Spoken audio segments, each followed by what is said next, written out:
Inspiration to me. I worked very closely with him. His leadership, integrity, compassion and dynamism played a huge role in sustaining and building the Zen project community. Lars's foresight was invaluable. He had a clear view of trends and any future difficulties. He was highly respected by those who knew him. If Lars said something was important, it would be done. On a personal level, Lars was frank, open, funny and generally great to be around. He will be deeply missed. I'd also like to read out a short tribute from George Dunlap, one of my and Lars's colleagues. Lars invested a lot of personal energy in the success of the Zen project. Lars had a gift for communicating across boundaries. Once he wrote some slides to train one of our participant companies on how to effectively engage in open source. He sent them to our team for feedback, and almost all we could say is, wow, these slides are amazing. His work on effective communication guidelines, part of the code of conduct currently in the Zen project approval process, distilled down a decade of work of open source experience. I expect them to become a useful resource for many open source projects. He was a tireless peacekeeper who tried to listen and give everyone and help everyone understand one another, bridging gaps and giving feedback. George says, I could trust Lars's sense of what would be politically wise or unwise to say far more than my own. I'll miss the way that Lars always panicked the week before the submission deadline for Zen Summit because so few talks had been submitted. We always ended up with more talks than we could accept. I'll miss him hearing him say that somebody or something is driving me nuts, or hear him explain, oh, but you see, this is how this works. So, thank you. Maybe there are some other people here who want to say something too. Me, yeah.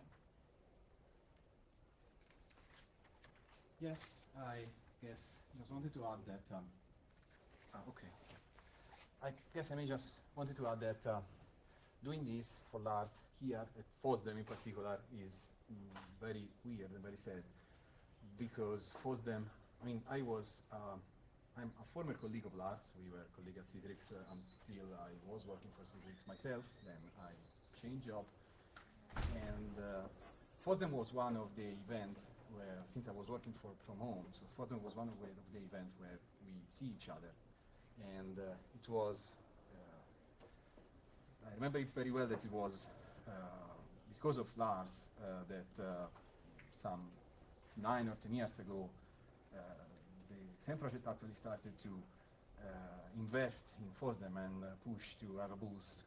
He pushed us, developers, to submit talks to the dev room, come, stay at the booth and interact with the FOSDEM crowd. And actually staying there at the booth with him was really quite an experience, and so it's particularly, I don't know, touching to remember him here.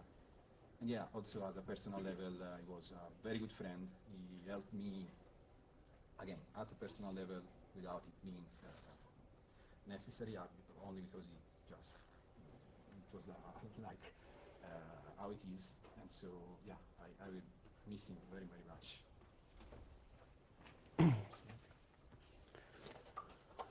Well, then it's really hard to find the right words because, in fact, Lars helped me to make my first talk at FOSDEM back maybe in 2013. And he was a great, somehow, mentor, but also someone able to push you to do stuff.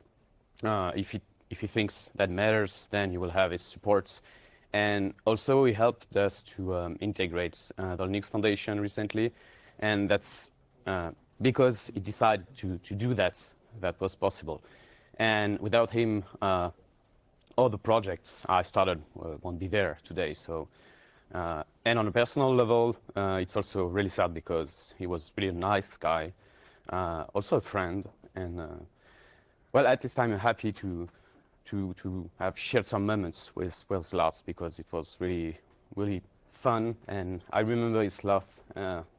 Yeah, and well, it's a bit hard to express all the feelings, but anyway, I think it's the right time to say goodbye, Lars, goodbye, and farewell.